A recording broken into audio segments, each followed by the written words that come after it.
আসসালামু আলাইকুম। ভালো আছেন সবাই?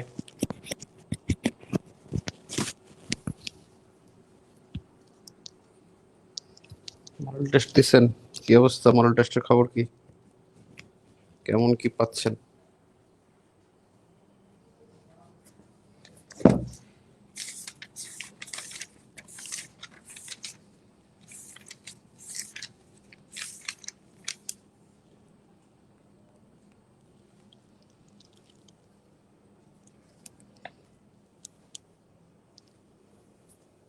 ওকে, মাত্র ৪৫ জন। আলহামদুলিল্লাহ ভালো আছি। আপনারা সবাই ভালো আছেন? আজ 97 মানে? আমার ফোনটা তো। ও 97 পাইছেন? আলহামদুলিল্লাহ। পরীক্ষায়? খুব ভালো, খুব ভালো। আপনি এখনকার মডেল টেস্টে ৯৫, ১০০ পাওয়া অনেক ভালো। আমার অভিজ্ঞতা আমি এরকমেরই পাইতাম। তারপরে যেই বছর পিলি টিকতাম, এরকমেরই পাইতাম, টিকতাম। বুঝছেন? আপনারা কিন্তু টিকবেন ইনশাআল্লাহ। 43 না? 43। ওয়ালাইকুম আসসালাম। প্রিলিমিনারি কি? বৃত্ত ভরাট। বৃত্ত ভরাট নিয়ে কিছু বলবো তাই? আপনারা খেলা দেখবেন না আজকে? আপনারা কিন্তু এত চাপ নিবেন না, বুঝছেন? খেলাও দেখবেন। বৃত্ত ভরাট নিয়ে কিছু খেলাও দেখবেন, বুঝছেন?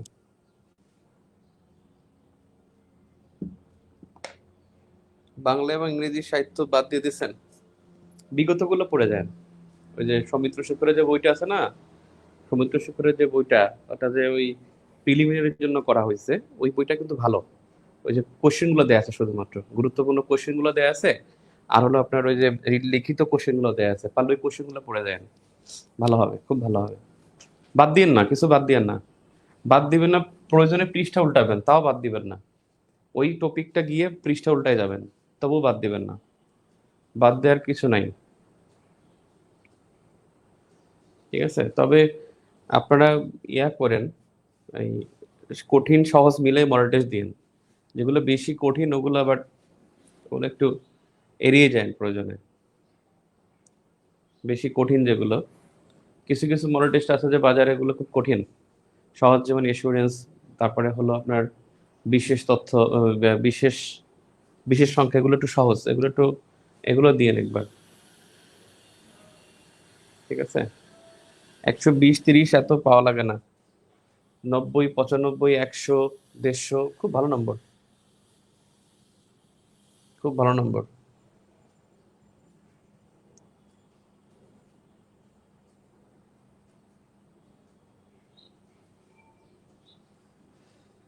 চাপ নিবেন না, চাপ নেওয়ার কিছু নাই। অডিটর পরীক্ষার জন্য ঢাকা যাওয়া ঠিক হবে কেন না? চাপ নিবেন কেন? চাপ নেওয়ার কিছু নাই, পরীক্ষা দিয়ে যান। ঢাকায় এসে পরীক্ষা দিয়ে যান। অবশ্যই পরীক্ষা দিবেন। কারণ অডিটর পরীক্ষা, অডিটরের চাকরি কিন্তু অনেক ভালো, অনেক ভালো চাকরি।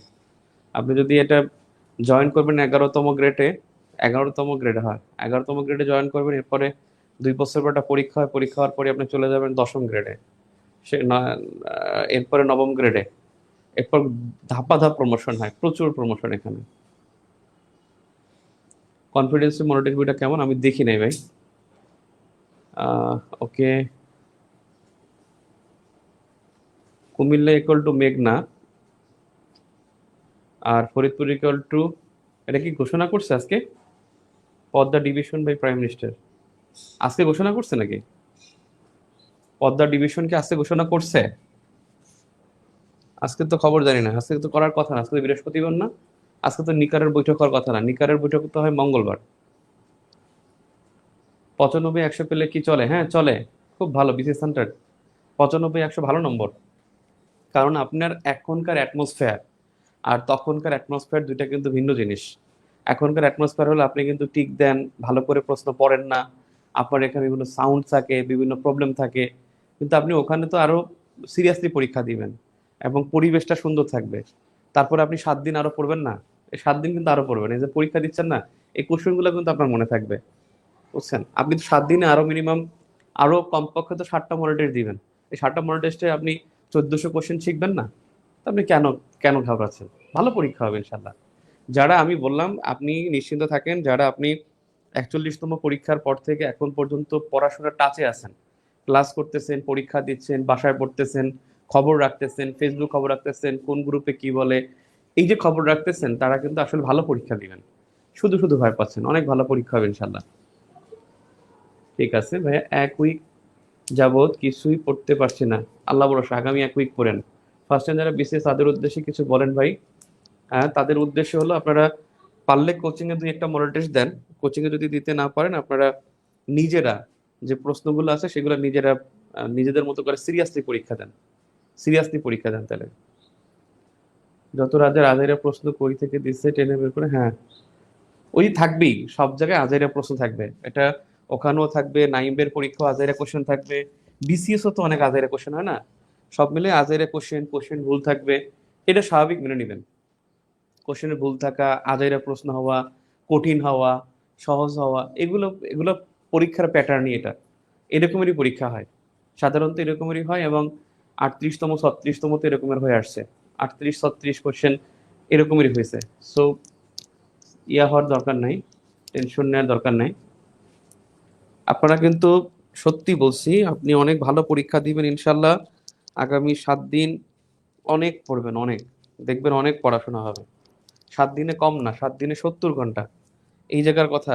ওকে, রেডি? আমরা আসি একটুখানি সাধারণ জ্ঞানে, একটু আসি। সাধারণ জ্ঞানে হলো, আমি আগেই বলছিলাম আপনাদের বাংলাদেশ বিষয়গুলিতে কমপক্ষে 50% কোশ্চেন হয় বিগত, আর বাকি যে 50% হয় সেগুলো একটু দেখে রাখে কি কি হয়। যেমন একটা বিষয় হলো মন্ত্রণালয়, বিসমিল্লাহ, মন্ত্রণালয়, এই মন্ত্রণালয় সংক্রান্ত প্রশ্ন হয়ে থাকে। একবার আসছিল বাংলাদেশ এক্রিডিটেশন বোর্ড, এটা কোন মন্ত্রণালয়ের অধীনে, এটা পরীক্ষা আসছিল। তাহলে সেক্ষেত্রে মন্ত্রণালয় বাংলাদেশে কিন্তু 43টি, 43টি মন্ত্রণালয়। যদি প্রশ্ন আসে মন্ত্রণালয় ও বিভাগ, মন্ত্রণালয় ও বিভাগ, এই দুইটা একত্রে বললে হলো 58টি।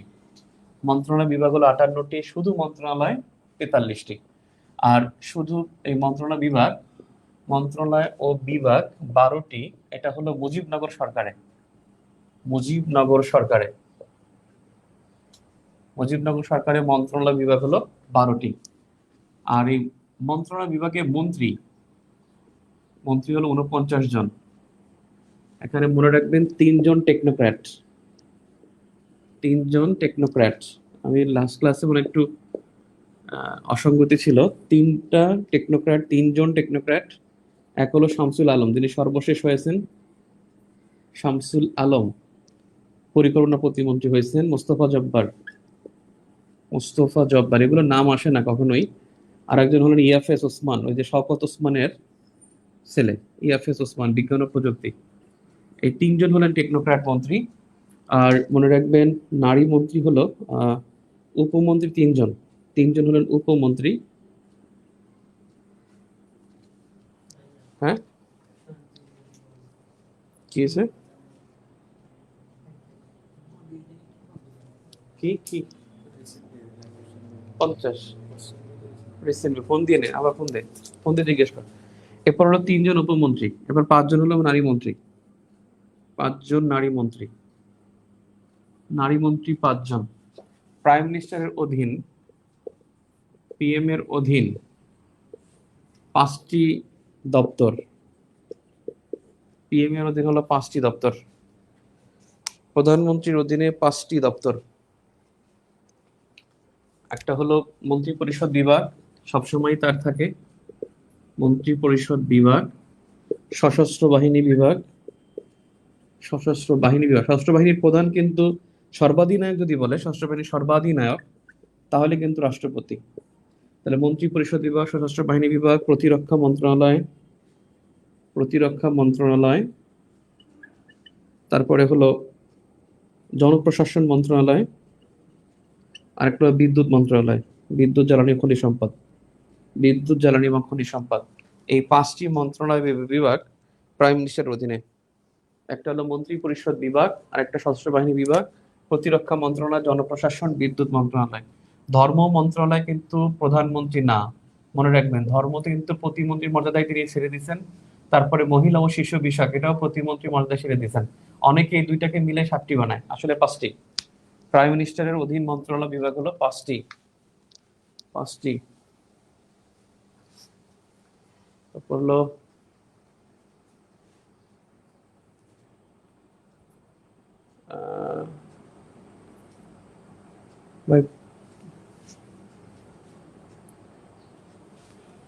এরপরে হলো মন্ত্রণালয় বিভাগ গেল। এখানে মনে রাখবেন প্রাইম মিনিস্টারের মর্যাদার, অর্থাৎ প্রাইম মিনিস্টার মর্যাদার উপদেষ্টা কিন্তু 6 জন। উপদেষ্টা 6 জন। 6 জন উপদেষ্টা। এইচটি ইমাম মারা গেছে, না গেলে এটা 7 জন হইতো। এইচটি ইমাম মারা যাওয়ার কারণে এটা 6 জন, আগে 7 জন হইতো। ক্লিয়ার? আপনারা মনে রাখবেন মন্ত্রণালয় বিভাগ কিন্তু 58, শুধু মন্ত্রণালয় বললে কিন্তু 43টি। 43টি মন্ত্রণালয় বিভাগ হলো 58 জন। আর নারী মন্ত্রী 5 জন। আরেকটা বিষয়, মন্ত্রণালয়ের নামের পরিবর্তন হয়েছে, যেমন বন ও পরিবেশ। এই বন ও পরিবেশ মন্ত্রণালয় এর নাম কিন্তু চেঞ্জ হয়ে এখন হয়েছে যে বন, পরিবেশ ও জলবায়ু পরিবর্তন মন্ত্রণালয়। বন, পরিবেশ ও জলবায়ু পরিবর্তন মন্ত্রণালয়। এখানে জলবায়ু শব্দটা যুক্ত হয়েছে। তথ্য মন্ত্রণালয়, এটা চেঞ্জ হয়েছে। তথ্য মন্ত্রণালয় কিন্তু তথ্য সম্প্রচার মন্ত্রণালয়। তথ্য ও সম্প্রচার মন্ত্রণালয়। আর আগে ছিল সংস্থাপন মন্ত্রণালয়, এটা তো চেঞ্জ হয়ে গেছে অনেক আগেই। সংস্থাপন মন্ত্রণালয় এটা কিন্তু এখন জনপ্রশাসন মন্ত্রণালয় বা পাবলিক অ্যাডমিনিস্ট্রেশন মন্ত্রণালয়, অথবা পাবলিক অ্যাডমিনিস্ট্রেশন। খুব মনে রাখবেন, কিন্তু খুবই মনে রাখবেন, যেটা জনপ্রশাসন দিবস কিন্তু 23 জুলাই। এটা জাতীয় জনপ্রশাসন বললে 23 জুলাই, আর 23 জুন হবে আন্তর্জাতিক জনপ্রশাসন দিবস। আন্তর্জাতিক 23 জুন। হ্যাঁ,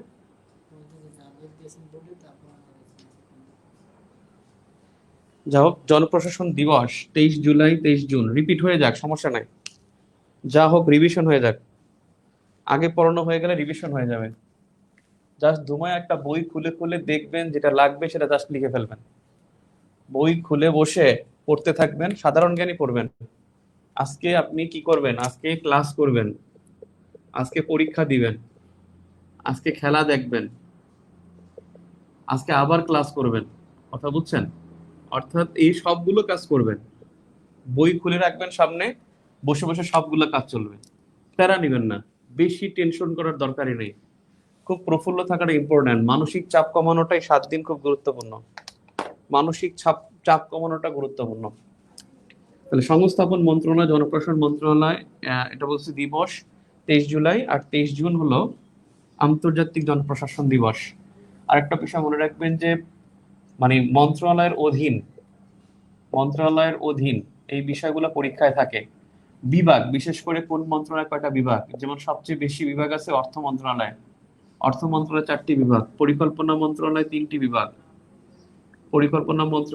বিভাগ, স্বরাষ্ট্র মন্ত্রণালয় 2টি বিভাগ, স্বরাষ্ট্র মন্ত্রণালয় 2টা, একটা জনসেবা, একটা হলো শৃঙ্খলা, একটা হলো জননিরাপত্তা ও সুরক্ষা বিভাগ। জননিরাপত্তা ও সুরক্ষা সেবা বিভাগ।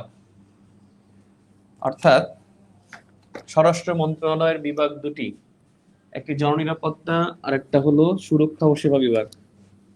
এই সুরক্ষা সেবা বিভাগে কিন্তু কারা অধিদপ্তর, এটার মধ্যেই কিন্তু কারা অধিদপ্তর কিন্তু সুরক্ষা ও সেবা বিভাগের মধ্যে। এইটাই হলো কারা অধিদপ্তরই প্রকাশ করছে 3053 দিন। এই 3053 দিন বঙ্গবন্ধুর কারা জীবনের গ্রন্থ, যেটা প্রকাশ করেছে কারা অধিদপ্তর অথবা সুরক্ষা সেবা বিভাগ। রাষ্ট্রপতির কার্যালয়ে 2টি বিভাগ, একটা আপন বিভাগ আর একটা হলো জনবিভাগ। একটা জনবিভাগ আর একটা হচ্ছে আপন বিভাগ। জনবিভাগ, আপন বিভাগ।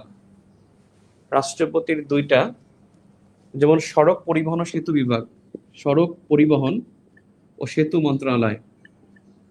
এই সড়ক পরিবহন ও সেতু মন্ত্রণালয় বিভাগ কিন্তু দুটি, একটা সড়ক বিভাগ আর একটা হলো সেতু বিভাগ। সড়ক ও সেতু, সড়ক ও সেতু, অর্থাৎ সড়ক পরিবহন ও সেতু মন্ত্রণালয়ের অধীনে দুটি বিভাগ।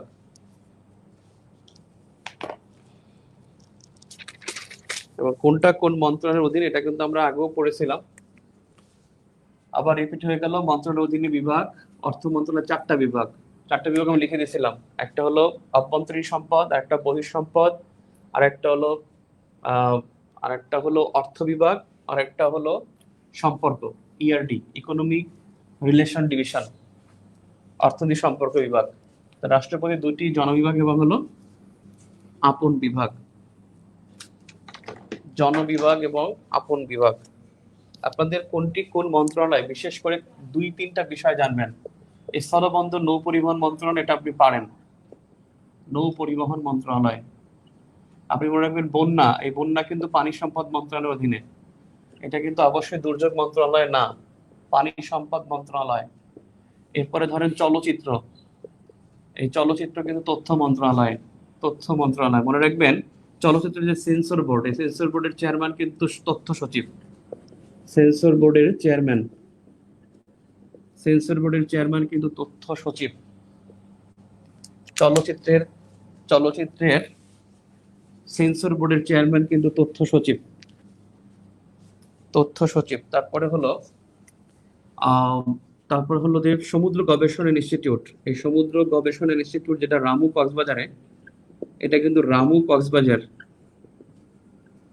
রামু কক্সবাজার। আর এটা কিন্তু বিজ্ঞান ও প্রযুক্তি মন্ত্রণালয়, বিজ্ঞান ও প্রযুক্তি মন্ত্রণালয়, রামু কক্সবাজারে। তারপর হলো মুদ্রণ, এই মুদ্রণ বিষয়টা কিন্তু, এটা কিন্তু শিক্ষা মন্ত্রণালয় না, এটা জনপ্রশাসন মন্ত্রণালয়, জনপ্রশাসন। কপিরাইট যে বিষয়টা আছে, কপিরাইট, এই কপিরাইট কিন্তু শিল্প মন্ত্রণালয় না, এই কপিরাইট কিন্তু হলো কপিরাইট বাংলাদেশ কপিরাইট অফিস, যেটা এই কপিরাইট অফিস কিন্তু কপিরাইট ডিপার্টমেন্ট না, এই কপিরাইট অফিস কিন্তু সংস্কৃতি মন্ত্রণালয়, সংস্কৃতি মন্ত্রণালয়।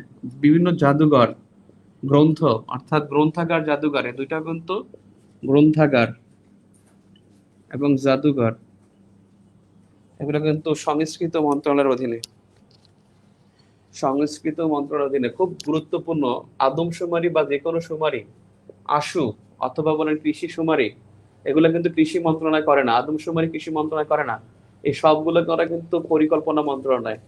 যত ধরনের শুমারি আছে করে পরিকল্পনা মন্ত্রণালয়, পরিকল্পনা মন্ত্রণালয়ের BBS, Bangladesh bureau of statistics, Bangladesh bureau of statistics বা পরিসংখ্যান ব্যুরো, তারা সকল আদমশুমারি, কৃষি শুমারি, সকল শুমারি করে থাকে। আচ্ছা দেখি বঙ্গবন্ধু না, দেখি ইনশাল্লাহ। আপন বিভাগ কি? আপন বিভাগ হলো ওটা রাষ্ট্রপতির নিজস্ব বিভাগ। এরপরে হলো যদি দেখেন দুর্যোগ ব্যবস্থার মধ্যে সীমান্ত, এটা কথা মনে রাখবেন। আপনার এই যে যৌথ নদী কমিশন, জেআরসি, যেটা যৌথ নদী কমিশন, যেটা হলো জেআরসি, জয়েন্ট রিভার কমিশন, যেটা 1972-তে হয়। এবং এই জেআরসি, যৌথ নদী কমিশন কিন্তু পানি সম্পদ মন্ত্রণালয়, পানি সম্পদ মন্ত্রণালয়, যৌথ নদী কমিশন।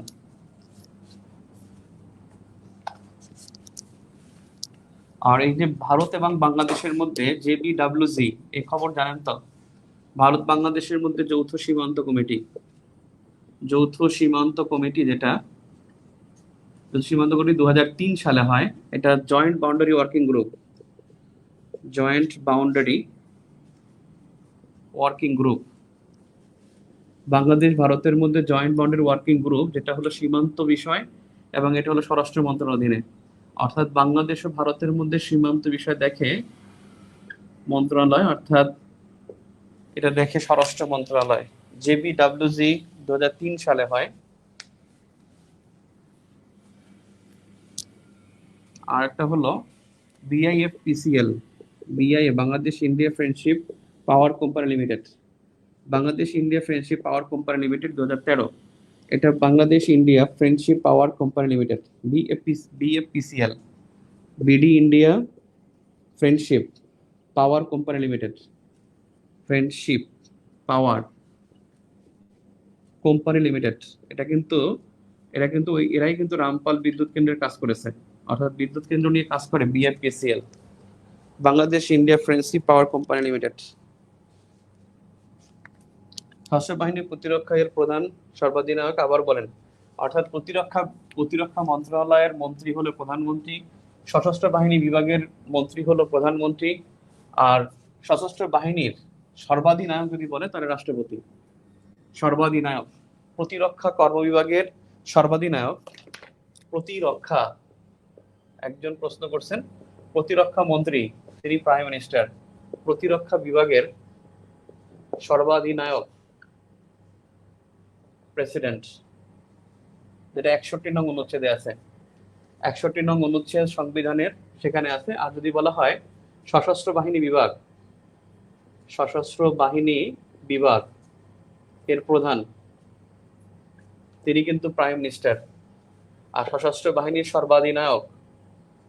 সর্বাধিনায়ক কিন্তু প্রেসিডেন্ট। আপনি দেখবেন সশস্ত্র বাহিনী যারা আছেন, সেনা নৌ বিমান বাহিনী, তাদেরকে ব্যাচ পড়াই দেয় কিন্তু প্রাইম মিনিস্টার, তাদেরকে ব্যাচ কিন্তু প্রেসিডেন্ট পড়ায় না। সর্বাধিনায়ক হলেও তিনি পড়ান না, এটা পড়ান কিন্তু প্রাইম মিনিস্টার। তাহলে Bangladesh India friendship power company limited এটা বাংলাদেশ এবং ইন্ডিয়ার মধ্যে অন্তর্ভুক্ত। এরপরে দেখেন সিভিল সার্ভিস মন্ত্রণালয় সংক্রান্ত প্রশ্ন থাকলে করতে পারেন। সিভিল সার্ভিস, সিভিল সার্ভিস দেখেন East India company civil service act, অর্থাৎ ইস্ট ইন্ডিয়া কোম্পানি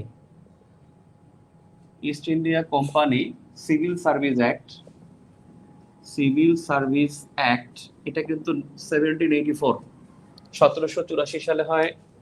1784 সালে হয় Bangladesh East India company civil service act 1784, এবং এটা করছে কিন্তু হেস্টিংস, ওয়ারেন হেস্টিংস এর আমলে। এই ওয়ারেন হেস্টিংস এর আমলে east India company civil service act হয়। 1784-তে হয় ওয়ারেন হেস্টিংস। আর মনে রাখবেন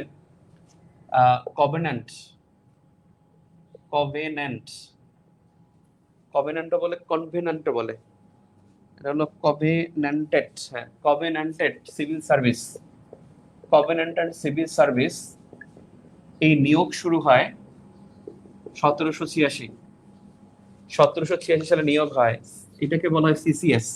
আমরা যেটাকে বলি এখন বিসিএস, তখন বলা হতো সিসিএস। আর সিসিএস শুরু হয় 1783। তিনি হলেন লর্ড কর্নওয়ালিস। এই জন্য বাংলায় এই ওয়ারেন হেস্টিংস তিনি দুইটা কাজ করছেন। একটা হলো বাংলাদেশের সিভিল এই উপমহাদেশের সিভিল সার্ভিস নিয়ে আসছেন, তিনি সিভিল সার্ভিস আইন করছেন। উনি কিন্তু চালু করে যান নাই, এর আগে তিনি চলে গেছেন। সিভিল সার্ভিস আইন করছেন। আর হলো ওনার সময় 1776 সালে, অর্থাৎ ওনার সময় কিন্তু 1772 সালে, দুঃখিত, ওনার সময় কিন্তু স্থানীয় সরকার চালু হয় 1772। এবং স্থানীয় সরকার এবং সিভিল সার্ভিসের গুরুত্বপূর্ণ ব্যক্তি হল ওয়ারেন হেস্টিংস। কিন্তু কর্নওয়ালিসকে বলা হয় সিভিল সার্ভিসের জনক বলা হয়, কারণ তিনি প্রথম সিভিল সার্ভিস নিয়োগ শুরু করছেন। আর সিভিল সার্ভিস আইন করেছেন ওয়ারেন হেস্টিংস। কনভেন্যান্ট সিভিল সার্ভিস, এরপরে হলো ইন্ডিয়ান সিভিল সার্ভিস, এটা শুরু হয় 1861 সালে। এরপরে হলো সিএসপি, যেটাকে আইসিএস বলে, 1861। আরেকটা হলো সিএসপি, অর্থাৎ সিভিল সার্ভিস অফ পাকিস্তান, যেটা শুরু হয়েছে 1947-এ সিভিল সার্ভিস অফ পাকিস্তান। আর আমরা যেটাকে বিসিএস বলি, বাংলাদেশ সিভিল সার্ভিস, এটা শুরু হয়েছে 1972-তে বিসিএস শুরু হয়েছে। এই বিসিএস ক্যাডার পোস্ট কিন্তু 26, ক্যাডার 26, সর্বোচ্চ ছিল 30টি। এ পর্যন্ত সর্বোচ্চ ক্যাডার ছিল 30টি, কমতে কমতে এখন 26টি হয়েছে। অর্থাৎ সিভিল সার্ভিস ক্যাডার 26টি, এর মধ্যে জেনারেল ক্যাডার হলো 14টি, জেনারেল 14 আর প্রফেশনাল 12। প্রফেশনাল ক্যাডার কিন্তু কম আর জেনারেল ক্যাডার কিন্তু বেশি। 14টি জেনারেল আর 12টি হলো প্রফেশনাল। 133 নং অনুচ্ছেদে নিয়োগ পায়, 133 নং অনুচ্ছেদের আলোকে নিয়োগ পায় বিসিএস কর্মকর্তারা। অনুচ্ছেদের আলোকে নিয়োগ, আপনি যে গেজেটভুক্ত হন সেই গেজেটভুক্ত হওয়ার পিছনে অনুচ্ছেদ হলো 133। 133 নং অনুচ্ছেদের আলোকে আপনি নিয়োগ পান। সিভিল সার্ভিস 26টি ভাই, 27টি না, 27টি না। সিভিল সার্ভিস এক কিন্তু 26টি। সিভিল সার্ভিস অর্থাৎ বিসিএস পোস্ট কিন্তু 26টা, নট 27। ইকোনমিক ক্যাডার অন্তর্ভুক্ত একীভূত হয়ে গেছে। মনিরুল ইসলাম মইনুল হৃদয় প্রশ্ন করছেন, যখন অপশনে 2টা উত্তর আছে তখন কি করব? বুদ্ধিমত্তা দিয়ে যে কোনো একটা দাগাবেন। অবশ্যই একটা উত্তর হবে, আপনার বুঝতে হবে যে এখানে হয়তো তিনি একটা বিষয় স্কিপ করছেন, উনি অসতর্কতা বশত কোশ্চেন করতে পারেন। আপনি বুদ্ধিমত্তা দিয়ে একটা দাগাবেন, যখন অপশনে উত্তর আছে কিন্তু স্পেলিং মিস্টেক, ওই স্পেলিং মিস্টেকটাই দাগাবেন। ওই যে 36টার মধ্যে গালা যেমন হয়েছিল, গামার পরিবর্তে গালা লিখছিল, ওইরকম একটা দাগাবেন। অপশনে যখন উত্তরই নেই অথবা প্রশ্নটা ভুল, অবশ্যই প্রশ্নের মধ্যে একটা উত্তর আছে, যে কোনো একটা দাগায় আসবেন। অর্থাৎ উত্তর একটা থাকবেই, নিঃসন্দেহে একটা উত্তর আছে। প্রশ্ন ভুল হলেও বুঝবেন, যেমন প্রশ্ন আসছে 34তমতে যে নিচের কোনটি হিন্দু রাষ্ট্র? নেপাল অনেক আগে ছিল, কিন্তু তারপরও নেপাল দাগানোটাও সঠিক হবে, কারণ নেপাল, আপনি ব্যাপারটাকে এত এত জটিল করবেন না, এত মনে করবেন না যে তারা খুব বেশি। আসলে যারা কোশ্চেন করে তাদেরকে দেখলে অনেকে বলতেন যে সে কোশ্চেন করে, অনেকের কাছে এই কোশ্চেনটাও আসতো। সত্যি কথা বলতেছি যে অনেকে যদি জেনে থাকেন বা জানেন যে যারা কোশ্চেন করে তারা কিন্তু একেবারে খুব বেশি যে অনেক স্টাডি করা, খুব স্টুডিয়াস তাও না। কোশ্চেন করে জাস্ট সে একটা পদের কারণে পাচ্ছে, কিন্তু এখন সে স্টুডিয়াস না। নাহলে এত ভুল হবে কেন? কোশ্চেনে প্রচুর ভুল হয়। দেখেন নাই গত বছর দিল্লির রাজধানী থেকে শুরু করে 7টা প্রশ্ন ভুল ছিল গত বছরও, এবং এই বছর আপনি দেখবেন 4 থেকে 5টা কোশ্চেন ভুল থাকবে, কিন্তু উত্তর কিন্তু তারা একটা নিবে। কারণ মেশিন উত্তর না নিলে মেশিন দেখবে না, নিঃসন্দেহে মেশিন দেখবে একটা।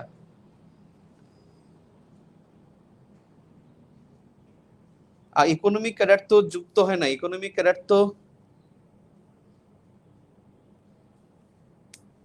ক্যাডার কে আবার আবার হয় অ্যাডমিনিস্ট্রেশন আর অ্যাডমিন আর ইকোনমিক যুক্ত হয়েছে না, এটা তো ইকোনমিক যুক্ত হয়েছে, জয়েন্ট। এটা কি আবার বিভক্ত হয়ে গেছে? জয়েন্ট হয়েছে তো গত 18 সালে, 18 সালে প্রজ্ঞাপন হয়েছে জয়েন্টের। এখন কি আবার বিভক্ত হয়ে গেছে? মিলিয়া প্রিন্স, আবার কি তারা বিভক্ত হয়ে গেছে? আপনারা কি কেউ জানেন যে ইকোনমিক ক্যাডার কি আবার বিভক্ত হয়ে গেছে? মাস্ট উইথ এডমিন, কিন্তু কখন এটা একত্র হয় না, এখন পর্যন্ত হয় নাই, এখন পর্যন্ত হয় নাই। দেখেন, সিভিল সার্ভিসের জন্য প্রশিক্ষণ, সিভিল সার্ভিসের জন্য প্রশিক্ষণ 3টা প্রতিষ্ঠান আছে প্রশিক্ষণ। একটা আছে বিপিএটিসি, আর একটা হলো কি বিসিএসএএ অর্থাৎ অ্যাডমিনিস্ট্রেশন একাডেমি, আর একটা হলো ফরেন সার্ভিস একাডেমি। একটা হলো BPATC, Bangladesh public administration training centre, Bangladesh public administration training centre. এটা হলো বিসিএস এর সকল কর্মকর্তাদের, বিসিএস ক্যাডারদের প্রশিক্ষণ দেয়। ট্রেনিং মানে তো প্রশিক্ষণ দেয়। আর এখানে হলো বিসিএস অ্যাডমিনিস্ট্রেশন একাডেমি, অর্থাৎ অ্যাডমিন ক্যাডারদের প্রশিক্ষণ দেয়, শুধুমাত্র অ্যাডমিন ক্যাডারদের প্রশিক্ষণ দেয়। আর এটা ফরেন ক্যাডারদের, ফরেন সার্ভিস একাডেমি, এটা জানা উচিত। এবং এটা 1996-এ, এটা 1987-এ, আর এটা 1982 এবং এর প্রধানকে বলা হয় রেক্টর, একজন সচিব পদমর্যাদার রেক্টর। এখানেও সচিব পদমর্যাদার, তার প্রধানকে বলা হয় রেক্টর। আর ফরেন সার্ভিস একাডেমিতে যিনি প্রধান থাকেন তিনি আসলে তেমন কোনো পদ নাই, অর্থাৎ তিনি মানে প্রধান থাকেন, ফরেস্ট অ্যাসেম্বলির প্রধান। আর এটাও জনপ্রশাসন, এটাও জনপ্রশাসন, আর এটা হলো পররাষ্ট্র, পররাষ্ট্র মন্ত্রণালয়। জনপ্রশাসন মন্ত্রণালয় আগের দুইটা, এটা হলো পররাষ্ট্র মন্ত্রণালয়ের অধীনে। এবং এই ফরেন সার্ভিস একাডেমির সুগন্ধা যে ভবনে অবস্থিত ছিল, সুগন্ধা, সুগন্ধা বেইলি রোড, সুগন্ধা হলো বেইলি রোড। এটা সাভার, এটা শাহবাগ। বিপিএটি ছিল সাভারে, আর বিসিএস অ্যাডমিনিস্ট্রেশন একাডেমি হলো শাহবাগে, শাহবাগ। আর এটা হলো বেইলি রোড, ঢাকা। তিনটেই ঢাকা, একটা বেইলি রোড, শাহবাগ এবং Savar. Foreign service academy, BPATC 1984, হ্যাঁ 1984, বিপিএটিসি 1984, বিসিএস অ্যাডমিনিস্ট্রেশন একাডেমি 1987, আর ফরেন সার্ভিস একাডেমি 1996। তার মানে এটা হলো সকল ক্যাডারদের প্রশিক্ষণ হলো বিপিএটিসি, শুধু অ্যাডমিন ক্যাডারদের হলো বিসিএসএএ, আর শুধুমাত্র ফরেন ক্যাডারদের হলো foreign service academy, foreign service একাডেমিতে। বাংলাদেশ ফরেন সার্ভিসে খুব গুরুত্বপূর্ণ ভূমিকা রাখে একটা প্রতিষ্ঠান আছে, সেটা হলো আরে ভুলে গেলাম তো, Bangladesh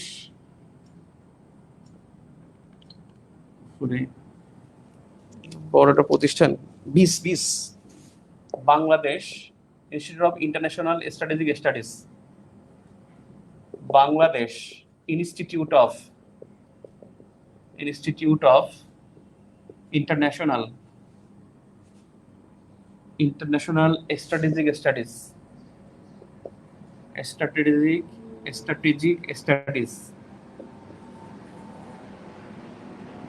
Bangladesh institute of international strategic studies. এটা হলো বাংলাদেশের পররাষ্ট্র সংক্রান্ত বিষয় নিয়ে কাজ করে, পররাষ্ট্র সংক্রান্ত বিষয় নিয়ে কাজ করে। বিস জেনে রাখা ভালো, Bangladesh institute of international strategic studies পররাষ্ট্র সংক্রান্ত বিষয় নিয়ে কাজ করে। জনপ্রশাসন, বিসিএস এ জনপ্রশাসন মন্ত্রণালয়। সারদা বিসিএস পুলিশ, হ্যাঁ বিসিএস পুলিশদের হলো সারদা।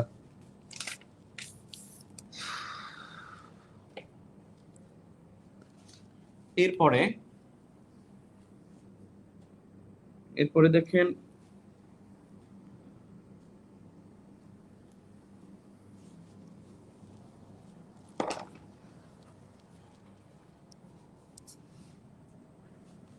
এরপর স্থানীয় সরকার,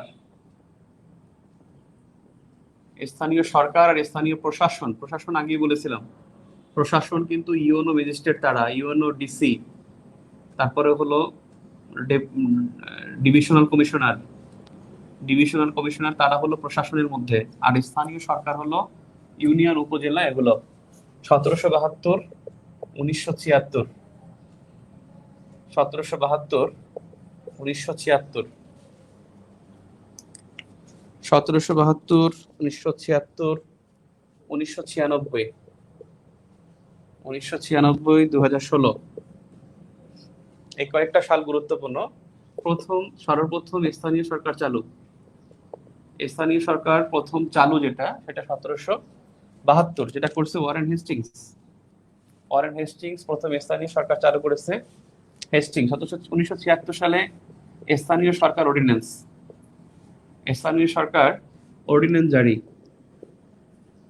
স্থানীয় সরকার অর্ডিন্যান্স জারি হয় 1976 সালে। স্থানীয় সরকার কমিশন গঠন, এটা 1996। স্থানীয় সরকারে দলীয় প্রতীকে নির্বাচন, 2016। স্থানীয় সরকার এই বিশেষ করে ইউনিয়ন পরিষদ সর্বনিম্ন স্বায়ত্তশাসিত প্রতিষ্ঠান, সর্বনিম্ন স্বায়ত্তশাসিত সংস্থা। সর্বনিম্ন স্বায়ত্তশাসিত সংস্থা হলো ইউনিয়ন পরিষদ। 1772 প্রথম স্থানীয় সরকার চালু, 1976 স্থানীয় সরকার অর্ডিন্যান্স জারি, 1996 স্থানীয় সরকার কমিশন গঠন, 2016 সালে স্থানীয় সরকার নির্বাচন দলীয় প্রতীকে নির্বাচন হয়।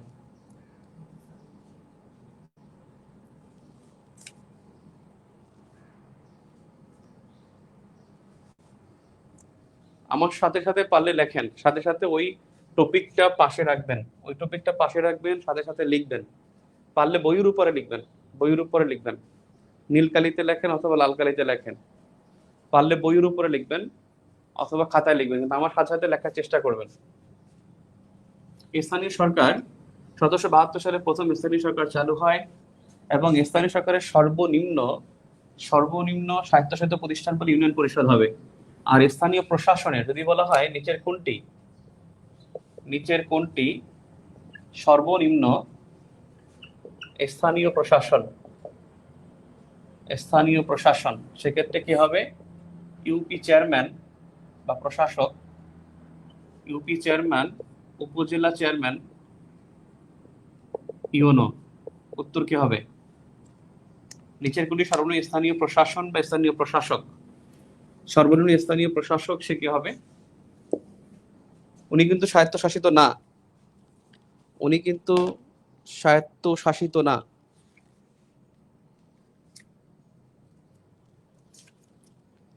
লোকাল গভর্নমেন্টের বিষয় হলো এটা যে স্থানীয় সরকারের সবাই কিন্তু নির্বাচিত প্রতিনিধি।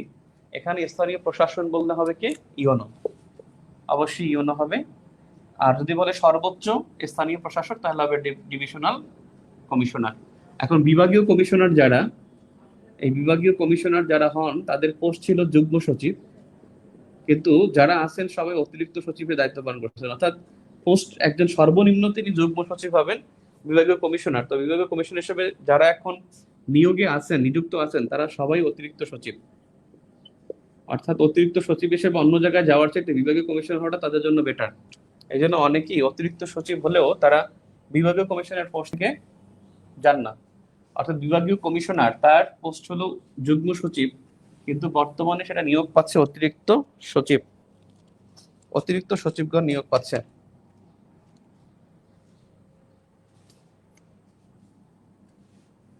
ক্লিয়ার? আপনাদের সদস্যের কথা মনে রাখবেন, সদস্যের কথা মনে রাখবেন। নাম্বার ওয়ান সদস্য হলো যারা ইউপি সদস্য হলো 13 জন,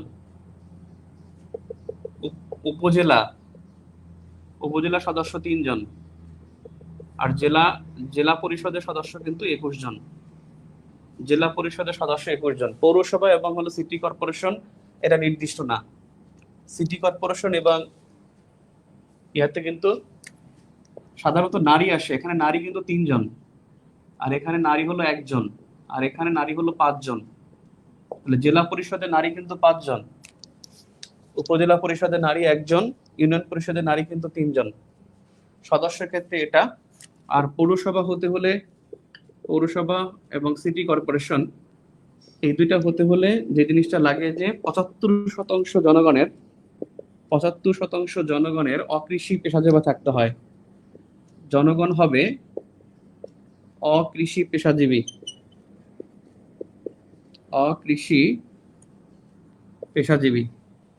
75% জনগণ হবে অকৃষি পেশাজীবী।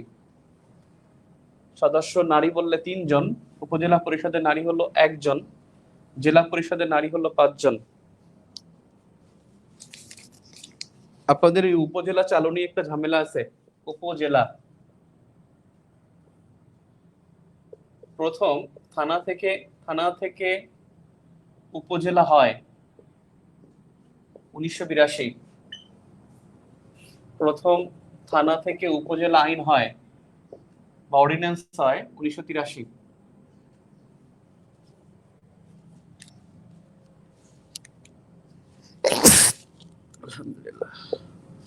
প্রথম উপজেলা নির্বাচন হয় 1985। তার মানে চালু বললে 82, 45টি থানা প্রথমে হয়, এরপরে পর্যায়ক্রমে হতে থাকে, কিন্তু অর্ডিন্যান্স বা আইন হয় উপজেলা পরিষদ আইন বা অর্ডিন্যান্স বলে 1983 হবে। আইন 83, কিন্তু থানা থেকে উপজেলা হয় 1982 সালে। আইন হয় 82 সালে, আর উপজেলা আইন হয় 1982, আর আইন হয় 83 আর উপজেলা হয় 1982 সালে। আপনাদের মনে রাখতে হবে প্রশাসনিক বিভাগ। আপনাদের এই প্রশ্নের উত্তরটা দেন তো, সরকারের বিভাগ কয়টি? সরকারের বিভাগ কতটি? 8টি, 9টি, 3টি? কোনটা উত্তর হবে? সরকারের বিভাগ কয়টি? 8টি, 9টি, 3টি? সরকারের বিভাগ কতটি? 8টি, 9টি, 3টি?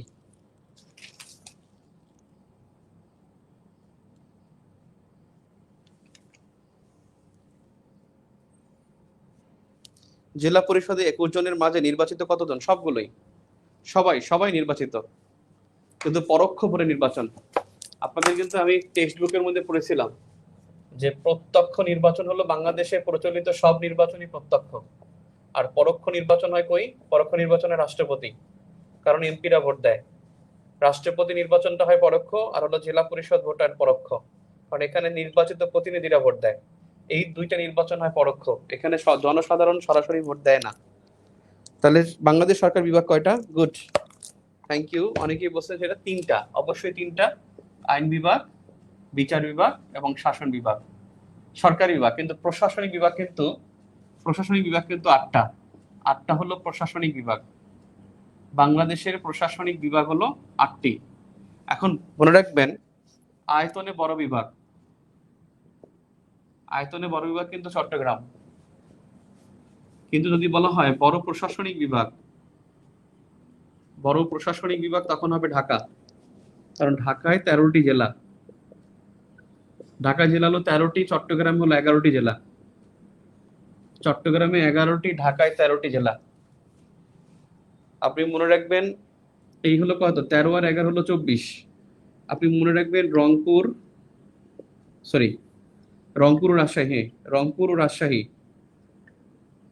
ও রাজশাহী দুইটাতেই হলো 8 আর 16টি জেলা। আর মনে রাখবেন ময়মনসিংহ সিলেট সবচেয়ে ছোট প্রশাসনিক বিভাগ, এটা হলো 4 + 4 = 8টি। বরিশালে 6টি, আর খুলনা হলো 10টি। খুলনায় 10টি জেলা। তার মানে 24 আর 16 হলো 40, 40, 48, 54, 8, 10, 64, এই 64টা জেলা। তার মানে বড় প্রশাসনিক বিভাগ বললে সেটা হবে ঢাকা। বড় প্রশাসনিক বিভাগ হলো ঢাকা, এবং সেই ঢাকা হলো আয়তনে কিন্তু বড় জেলা না, আয়তনে কিন্তু বড় জেলা আবার ঢাকা হবে না।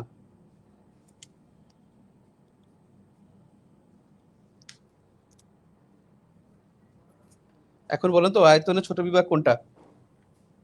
এই প্রশ্নটার উত্তর দেন। আয়তনে ছোট বিভাগ, খুব ঝামেলা হবে। 1 সিলেট, 2 বরিশাল, 3 ময়মনসিংহ, কোনটা হবে বলেন, উত্তর দেন। আয়তনে ছোট বিভাগ কোনটা? আয়তনে ছোট বিভাগ কোনটি? ওকে, আয়তনে ছোট বিভাগ হলো ময়মনসিংহ। আয়তনে ছোট ময়মনসিংহ, জনসংখ্যায় বললো ছোট ময়মনসিংহ। আয়তন এবং জনসংখ্যা দুইটাতেই ছোট বিভাগ ময়মনসিংহ। প্রশাসনিক বিভাগ সেখানে ময়মনসিংহ সিলেট দুইটাই ছোট। প্রশাসনিক ছোট বিভাগ দুইটাই হবে, কারণ দুইটাই 4টা করে জেলা। এখন মনে রাখবেন এই 1971 সালের আগে, 71-এর আগে বিভাগ ছিল 4টি বিভাগ ছিল: ঢাকা, রাজশাহী, চট্টগ্রাম, খুলনা। এবং এই 4টা বিভাগ থেকে ভেঙেই আজকে কয়টা হয়েছে? এখান থেকে 8টা হয়ে গেছে। ঢাকা ভেঙে হয়েছে ময়মনসিংহ, আবার রাজশাহী ভেঙে হয়েছে রংপুর, চট্টগ্রাম ভেঙে হয়েছে সিলেট, খুলনা ভেঙে হয়েছে বরিশাল। তার মানে 4টি জেলা ছিল 71 সালের আগে। বাংলাদেশের 71 সালের আগে 4টি জেলা ছিল। 71 সালের আগে 4টি জেলা ছিল। এখন জনসংখ্যা বেশি নিঃসন্দেহে কোথায়? জনসংখ্যা বেশি হলো ঢাকায়, দ্বিতীয় যে চট্টগ্রাম, তাও আমরা জানি যে চট্টগ্রাম দ্বিতীয়, গুড। কিন্তু কথা হয়েছে যে জনসংখ্যা বেশি ঢাকায় এবং চট্টগ্রামে, কিন্তু জনসংখ্যা বৃদ্ধির হার বেশি বললে সিলেট, আর জনসংখ্যা বৃদ্ধির হার কম বললে বরিশাল। জনসংখ্যার বৃদ্ধির হার কম বললে বরিশাল, আর জনসংখ্যা বৃদ্ধির হার বেশি বললে সিলেট। আর শিক্ষার হার বেশি যদি বলে, শিক্ষার হার বেশি, সেটা কিন্তু বরিশাল। শিক্ষার হার বেশি, এই যে না, শিক্ষার হার বেশি বললে কিন্তু বরিশাল। আজ পদ্মা মেঘনা হয়ে গেছে, পদ্মার মেঘনা হয়ে গেছে আজকে। প্রজ্ঞাপন দিছে নাকি? আজকে তো হওয়ার কথা না, বৃহস্পতিবার দিন কেমনে হয়? সাধারণত সোমবার মঙ্গলবার হয়। আজকে হয়ে গেছে পদ্মা মেঘনা? নিউজ তো পাইলাম না। এখন দেখেন, জেলার ব্যাপারে আসে, প্রশাসনিক জেলা। জেলা আমি সেদিন ক্লাসে বলছি, আয়তনে বড়, আয়তনে বড় কিন্তু রাঙামাটি। আয়তনে বড় রাঙামাটি, জনসংখ্যায় বড়, তাতে তো ঢাকাই হবে। আর যদি বলে আয়তনে বড় জেলা রাঙামাটি, জনসংখ্যায় বড় হলো ঢাকা, আর আয়তনে ছোট, আয়তনে ছোট বললে কিন্তু নারায়ণগঞ্জ। নারায়ণগঞ্জ সবচেয়ে ছোট। এই নারায়ণগঞ্জ ছোট কিন্তু সবচেয়ে বেশি মানে কম ধনী, মানে কম গরিব, দরিদ্র সবচেয়ে কম নারায়ণগঞ্জে। আয়তনে ছোট হলো নারায়ণগঞ্জ, জনসংখ্যায় ছোট হলো বান্দরবান। জনসংখ্যায় ছোট হলো বান্দরবান, এবং ঘনত্ব বা জনসংখ্যায়, টোটাল জনসংখ্যা এবং ঘনত্ব দুইটাতেই ছোট কিন্তু বান্দরবান।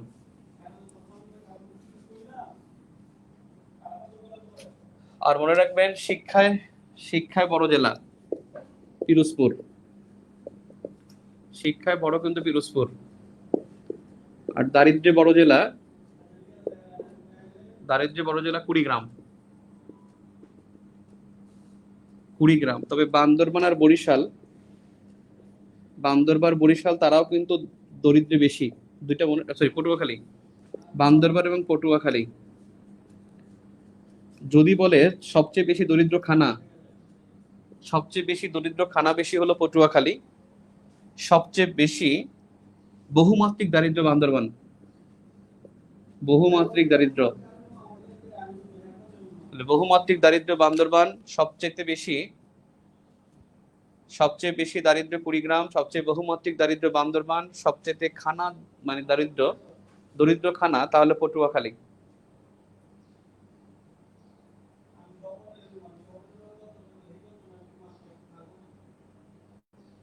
প্রাইম মিনিস্টার মিটিং এ নাম দিয়েছেন ও আজকে, হ্যাঁ আজকে তিনি অনেকগুলো উদ্বোধন করছেন, তখন তিনি একটা নাম প্রস্তাব করছেন নাকি? মিটিং দেখছে যে ইসের ভিডিও কনফারেন্স। শিক্ষায় বড় বা প্রথম যাই বলেন একই কথা।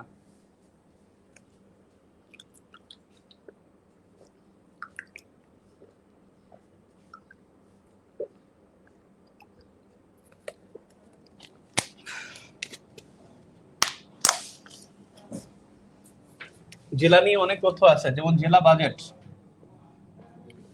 জেলা বাজেট প্রথম হয়েছে টাঙ্গাইলে। টাঙ্গাইলে প্রথম জেলা বাজেট। বাল্য বিবাহ মুক্ত জেলা, বাল্য বিবাহ মুক্ত জেলা প্রথম জেলাটা হলো লালমনিরহাট। লালমনিরহাট। ন্যাশনাল সার্ভিস চালু,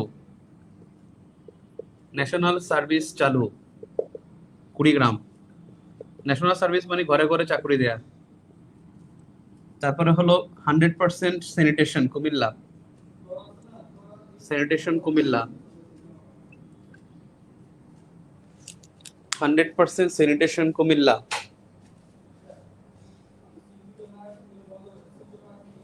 তাহলে শিক্ষায় বড় সেটা হলো পিরোজপুর, এবং শিক্ষায় সবচেয়ে কমও কিন্তু নারায়ণগঞ্জ। শিক্ষায় কম কিন্তু নারায়ণগঞ্জ। শিক্ষায় না, শিক্ষায় পিছিয়ে সুনামগঞ্জ। সুনামগঞ্জ, নারায়ণগঞ্জ দ্বিতীয়, সুনামগঞ্জ সবচেয়ে শিক্ষায় পিছিয়ে। তো পিছানোটা আসে না, এটা আগানোটাই আসে। প্রশাসনিক জেলা মনে রাখবেন, ওই যে অবশ্যই যেন বৃহত্তর জেলা। বৃহত্তর জেলা কিন্তু 17টি, ভুল হয় না যেন। বৃহত্তর জেলা 17টি, 1971 সালে জেলা ছিল 19টি। 1971 সালে জেলা ছিল 19টি, আর বৃহত্তর জেলা হলো 17টি। তবে বৃহত্তর ফরিদপুর আসতে পারে, কারণ এটা নিয়ে জেলা হবে, বিভাগ হবে। এটা আগেই প্রস্তাব ছিল যে পদ্মা জেলা, পদ্মা বিভাগ হবে। সেখানে বৃহত্তর জেলা হলো ফরিদপুর। এই ফরিদপুর বৃহত্তর জেলায় 5টি জেলা, 5টি জেলা বৃহত্তর ফরিদপুরে, 5টি। এক নিজে ফরিদপুর একটা, তারপরে মাদারীপুর, শরীয়তপুর, মাদারীপুর, শরীয়তপুর, মাদারীপুর, শরীয়তপুর, গোপালগঞ্জ, রাজবাড়ী, গোপালগঞ্জ এবং রাজবাড়ী। ভালো হবে। ফরিদপুর, মাদারীপুর, শরীয়তপুর, গোপালগঞ্জ, রাজবাড়ী, এরা হলো ফরিদপুর, বৃহত্তর ফরিদপুরের 5টি জেলা। আর বৃহত্তর ময়মনসিংহের জেলা কিন্তু 6টি। বৃহত্তর ময়মনসিংহে জেলা ছিল 6টি, কিন্তু বিভাগের মধ্যে হলো 4টি। বৃহত্তর ময়মনসিংহের বিভাগের অন্তর্ভুক্ত 4টি জেলা, আর এই 6টির মধ্যে টাঙ্গাইল আর হলো কিশোরগঞ্জ। টাঙ্গাইল এবং কিশোরগঞ্জ তারা ঢাকা বিভাগে রয়ে গেছে, তারা ময়মনসিংহ বিভাগে যায়নি। অর্থাৎ টাঙ্গাইল কিন্তু বৃহত্তর ময়মনসিংহের অন্তর্ভুক্ত, কিশোরগঞ্জ বৃহত্তর ময়মনসিংহের অন্তর্ভুক্ত। শিক্ষায় পিছিয়ে কি জামালপুর? এটা আমার খেয়াল নাই, আমি একটু কনফিউজড। এটা সুনামগঞ্জ ছিল আগে, এখন জামালপুর হতে পারে, জামালপুর হতে পারে। শিক্ষায় সবচেয়ে এগিয়ে আছে পিরোজপুর, এটা জানি। রিসেন্ট মনে আমি দিছি পিসিএ কোনটা, কিন্তু আমার খেয়াল নাই এখন। আপনাদের এখন 2টা প্রতিষ্ঠান খুব জানা দরকার। একটা হলো নিকার। নিকার খুবই জানা দরকার। নিকার হলো প্রশাসনিক সংস্কার কমিটি। প্রশাসনিক সংস্কার কমিটি। নিকার হলো national implementation committee for the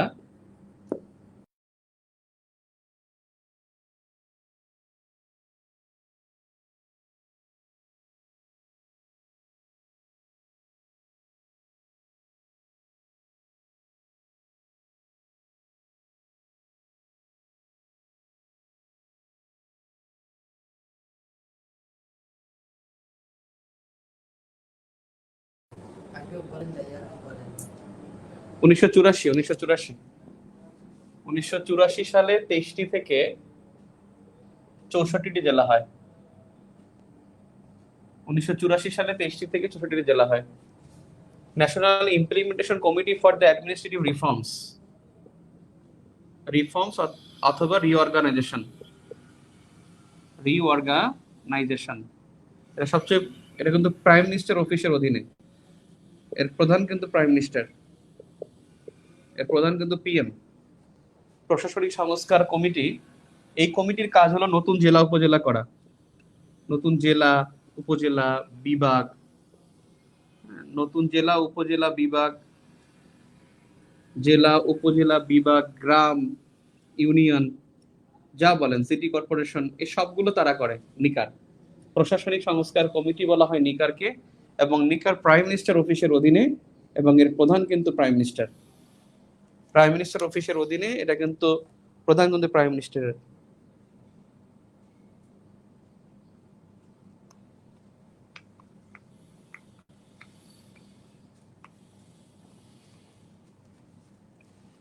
national administrative reforms committee অথবা implementation committee for administrative reforms বা রিঅর্গানাইজেশন, প্রশাসনিক সংস্কার কমিটি, নিকার। আপনাদের মধ্যে একটা বিষয় থাকতে পারে, সশস্ত্র বাহিনী প্রতিষ্ঠা। সশস্ত্র বাহিনী প্রতিষ্ঠা 21 নভেম্বর 1971। ঠিক এই দিনকেই কিন্তু বাংলাদেশ ভারতের মধ্যে যৌথ বাহিনী গঠন। 21 নভেম্বর 1971 বাংলাদেশ ভারতের মধ্যে যৌথ বাহিনী গঠন এবং সশস্ত্র বাহিনীর প্রতিষ্ঠা একই তারিখে হয়। তবে 6 ডিসেম্বর কি একটা বিষয় থাকে, 6 ডিসেম্বর 1971, সেটা হলো মিত্র বাহিনী। এই যৌথ বাহিনী আর মিত্র বাহিনী কিন্তু একই কথা। মিত্র বাহিনী অথবা যৌথ বাহিনী গঠন কিন্তু 21 নভেম্বর 1971। আর মিত্র বাহিনী প্রথম আক্রমণ যৌথ আক্রমণ 6 ডিসেম্বর 1971, এবং সে আক্রমণটা করে তার 8 নম্বর সেক্টরে পাকিস্তানের বিরুদ্ধে 8 নম্বর সেক্টরে আক্রমণ করে। প্রথম আক্রমণ করে 6 ডিসেম্বর 1971 8 নম্বর সেক্টরে। আর সেই 8 নম্বর সেক্টর মানে হলো প্রথম করেছে যশোরে 8 নম্বর সেক্টর, সেখানে প্রথম আক্রমণ করে যশোর। এবং আপনি জানেন যে যশোর প্রথম শত্রু মুক্ত হয়, যশোর প্রথম শত্রু মুক্ত হয় 7 ডিসেম্বর না 6 ডিসেম্বর, 7 ডিসেম্বর, 7 ডিসেম্বর 1971 প্রথম শত্রু মুক্ত হয় কিন্তু যশোর। 7 December 1971, 7 December 1971।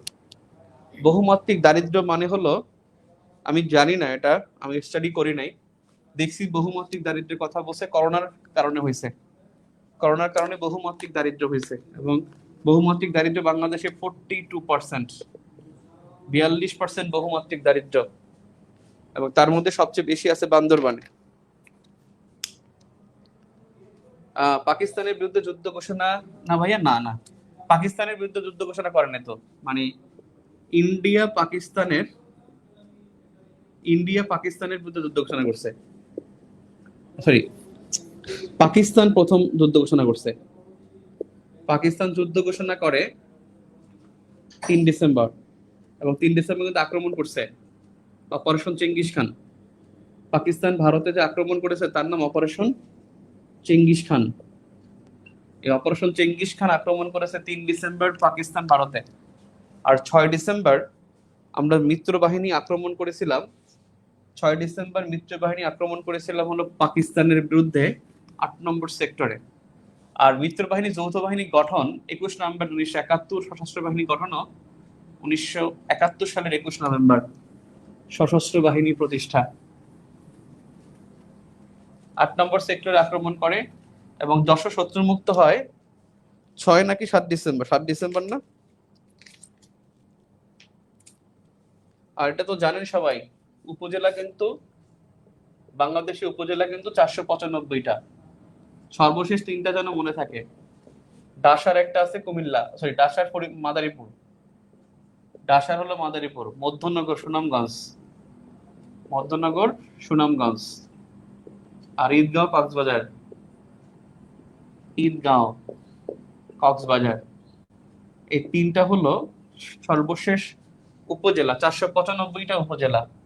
আর পৌরসভা কিন্তু 330টি, এটা কিন্তু ইসে বলছে। পৌরসভা 329টি তো আমরা সচরাচর পাই, কিন্তু ইলেকশন কমিশনের একটা প্রজ্ঞাপন দেখছি আমি। এই প্রজ্ঞাপনে দেখলাম যে 330টি পৌরসভায় নির্বাচনের জন্য তারা তফসিলের জন্য সরকারের কাছে আবেদন করছে। সেই প্রজ্ঞাপনে 330 লেখা। যশোর 6 ডিসেম্বর, আচ্ছা ঠিক আছে। এখন বিষয় হচ্ছে যে 330টি পৌরসভা, এটা দেখছি ইলেকশন কমিশন একটা প্রজ্ঞাপনে। হ্যাঁ, যদি 330টি, যদি আমাদের সব জায়গায় লেখা 329টি, কিন্তু প্রজ্ঞাপনটা 330টি দেখছি আমি। সরকারি ভাবে আমরা দেখি 329টি, কিন্তু ওনারা প্রজ্ঞাপন দিছে যে প্রজ্ঞাপনটা খুব বেশি দিন আগের না, কয়েকদিন আগের। এই যে নির্বাচনের জন্য তারা প্রস্তুতি নিচ্ছে, সেটার অনুমতি চাচ্ছে, সেখানে প্রজ্ঞাপনে হলো 330টি। আমাদের বেসিক ভিউ তো 329টি দেয়া আছে, কিন্তু প্রজ্ঞাপনে, ইলেকশন কমিশনের প্রজ্ঞাপনে 330টি।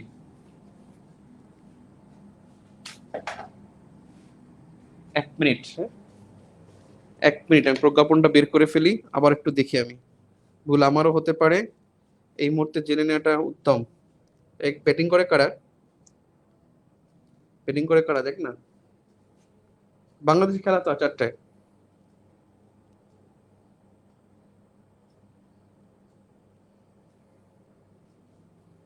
ও দুঃখিত ভাই, আল্লাহ রে, দেখছেন কি অবস্থাটা। পৌরসভা 329টি, বইতে যেটা আছে সেটাই, আমি ওই প্রজ্ঞাপন দেখে বইতে 329 দেখছি। এই যে প্রজ্ঞাপন, পৌরসভা সাধারণ নির্বাচন, পৌরসভা সংখ্যা 329টি, দেখা যায়? এই যে দেখা যায় না রে, এই এই যে 329টি আপনি দেখছেন, 329টি পৌরসভা, 329টি, 330/31 দেখাবেন না। ইলেকশন কমিশনের প্রজ্ঞাপনটা আমি বের করছি, 329টি লেখা, আমি দুঃখিত 30টি ভুলে বলছি। এরপরে দেখেন, আপনি দেখেন বাংলাদেশে আছে সামরিক বাহিনী, সামরিক বাহিনী, আধা সামরিক বাহিনী, আধা সামরিক বাহিনী, আর একটা হলো বেসামরিক বাহিনী। এই তিনটা বাহিনীর কথা মনে রাখবেন। সামরিক কিন্তু সেনা নৌ বিমান, সেনা নৌ বিমান, এরা কিন্তু সামরিক।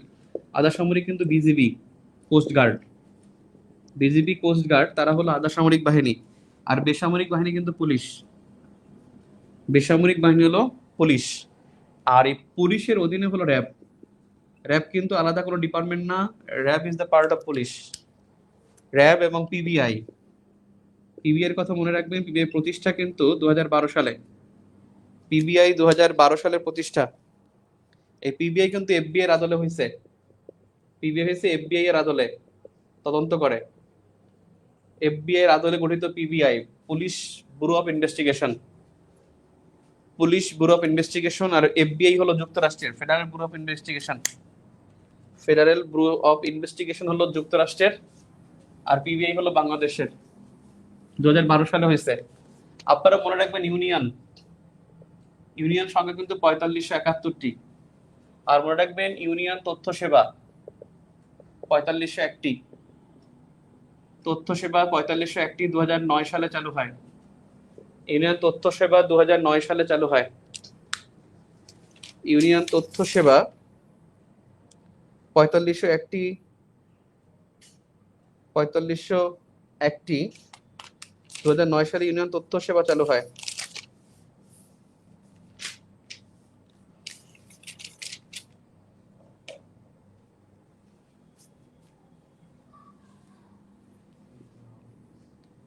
কি নাইম আউট হয়ে গেছে গত ম্যাচে ভাব নিয়ে, এটা কিছু কাজ হলো ওটা। বাংলাদেশ ব্যাটিং করে, বাংলাদেশ 1 রানে 1 উইকেট পাপুয়া নিউগিনির সাথে। সেগ্রিগেটেড অবস্থা বাংলাদেশের, তো শৃঙ্খলাই নাই। নাইম আউট হয়ে গেল, দিস ইজ 9 দিলাম গত ম্যাচে, নাইম শেষ। ওকে ভাই, আপনারা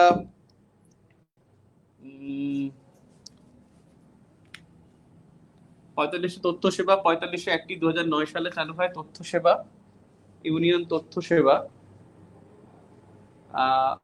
13,881 কমিউনিটি ক্লিনিক, কমিউনিটি ক্লিনিক 13,881। এটা অর্থনীতি সমীক্ষা আছে, বঙ্গবন্ধুর পররাষ্ট্রনীতি, বঙ্গবন্ধুর পররাষ্ট্রনীতি, বঙ্গবন্ধুর পররাষ্ট্রনীতি।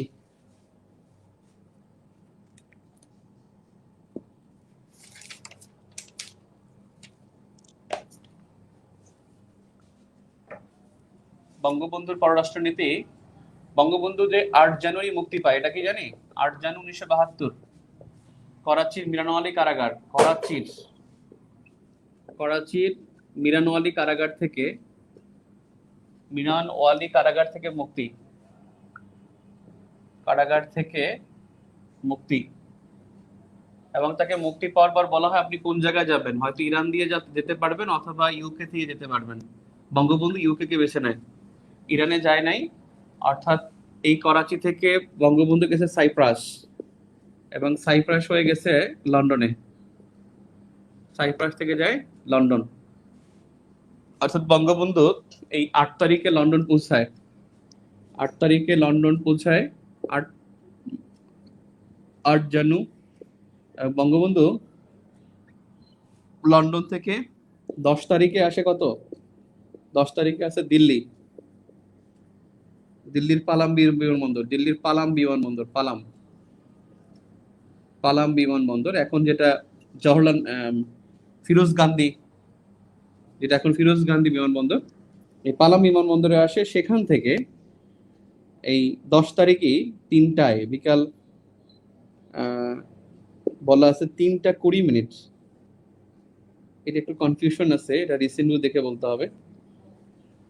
সেখানে তিনি আসেন। যাক, অর্থাৎ তিনি মিয়ানমার কারাগার থেকে মুক্তি পান, লন্ডন যান, সাইপ্রাসে লন্ডন যান, ওখান থেকে তিনি দিল্লি আসেন, সেখান থেকে ঢাকা আসেন। ঢাকা 1টা 20 মিনিট মনে হয়, 1টা 20 ঢাকা আসেন।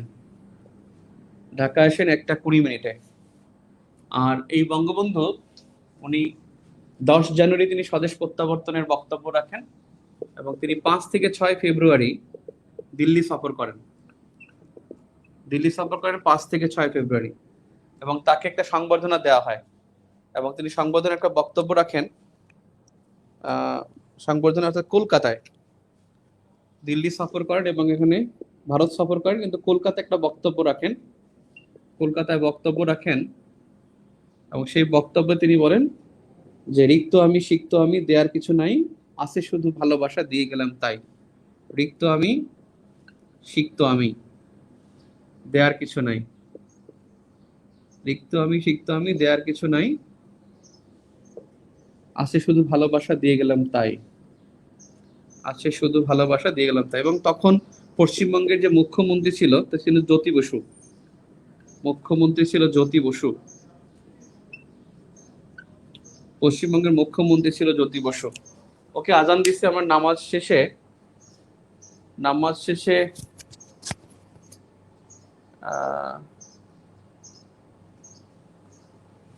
সরাসরি বাংলাদেশে আসতে পারে নাই, কারণ বাংলাদেশে তখন বিমান যোগাযোগ ছিল না পাকিস্তানের সাথে।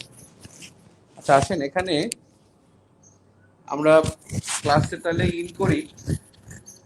আচ্ছা খেলা দেখাই, অর্থাৎ মাগরিবের পর ক্লাস শুরু হবে ইনশাআল্লাহ। ক্লাস শুরু হবে 6:30টায়, 6টায় সন্ধ্যা 6টায় ক্লাস হবে ইনশাআল্লাহ। নেক্সট ক্লাস সন্ধ্যা 6টায়। বাংলাদেশ ব্যাটিং করে তো খেলাটা দেখেন, হয়তো পড়াশোনা মন বসবে না। 6টায় নামাজ টামাজ শেষে, অর্থাৎ মাগরিব এবং ঈশা নামাজ শেষে সন্ধ্যা 6টায় আমরা ব্যাক করবো। Will back at 6 p.m. ইনশাআল্লাহ।